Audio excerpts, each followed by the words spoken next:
Bonjour Pierre Esther. Bonjour.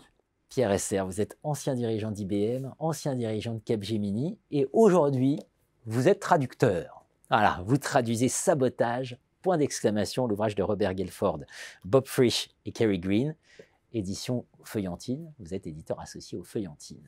J'ai envie de vous dire, étant donné la persistance de ce sabotage, 1944, le manuel, la persistance aujourd'hui d'une actualité brûlante quand on lit ça, tout le monde le vit dans toutes les organisations. Finalement, est-ce qu'on peut le contrer, ce sabotage? Très bonne question et effectivement, c'est difficile pour une raison simple. Parce que ce qui explique la continuité de la réflexion des services secrets aux grands consultants, c'est qu'évidemment, ces comportements de saboteurs sont innés.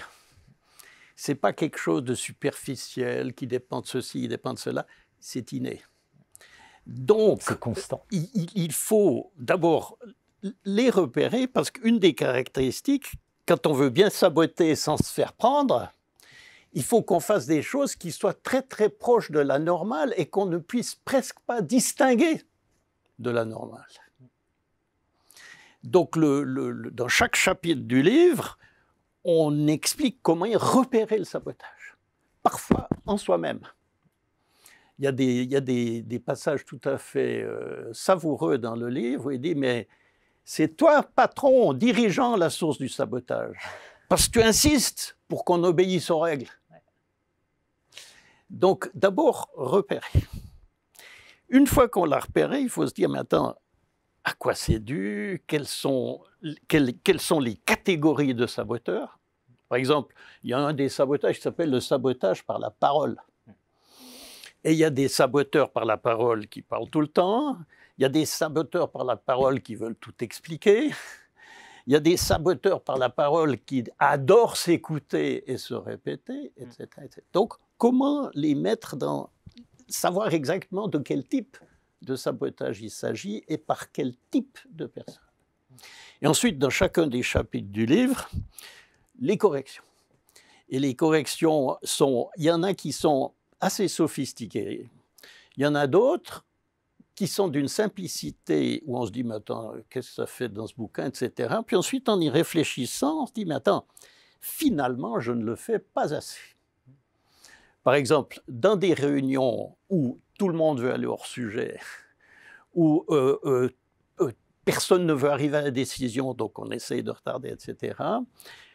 Une des raisons les plus simples et les plus évidentes, c'est qu'il n'y a pas de timing qui soit clair, il n'y a pas d'agenda qui soit clair, et il n'y a pas d'objectif en termes de décision qui soit clair. Voilà un exemple de remède évident, mais qu'on n'applique pas toujours. Et ce qu'il y a d'intéressant, c'est que les auteurs montrent aussi que les sabotages évoluent au gré des nouvelles technologies et même des nouvelles formes d'organisation. À l'époque où les Américains écrivaient leur manuel, par exemple, les organisations matricielles, on n'aurait même pas su ce que ça veut dire. Et quand on connaît un tout petit peu les organisations matricielles, on sait parfaitement c'est un cauchemar. À quel point, voilà, pour un vrai saboteur, voilà une mine d'or, ou plus exactement, des dizaines de mines d'or par élément de la matrice. Bien sûr.